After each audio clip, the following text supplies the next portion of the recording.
வீட்டுக்கு அதிபதி. 6ங்கிறது உங்களுடைய காம்படிட்டர், போட்டியாளர். உங்களை எதிரி என்று யார் நினைக்கிறாரோ அவர் போய் உங்கள்கிட்ட வேலை பார்க்கக்கூடிய நபரை பார்த்தோ இல்லை போன்லயோ ஏதோ ஒரு விஷயத்தில் பேசுவார்.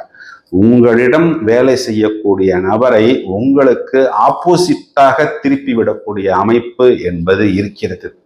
இதை மட்டும் நீங்கள் கவனமாக பார்த்து கொண்டால் போரும். இதை இன்னொரு ஆங்கிள் பார்த்தோம் அப்படின்னா, உங்களுக்கு லாபாதிபதி உங்களுடைய பாக்யாதிபதியை ஜீவனத்தில் பார்க்கிறார்.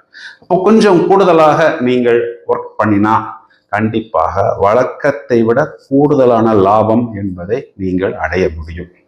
ஸோ 3 ஆங்கிள்லையும் பார்த்துட்டோம். இந்த கூட்டணி என்பது மிதுன ராசிக்கு அனுகூலமான பலனாகத்தான் இருக்கிறது.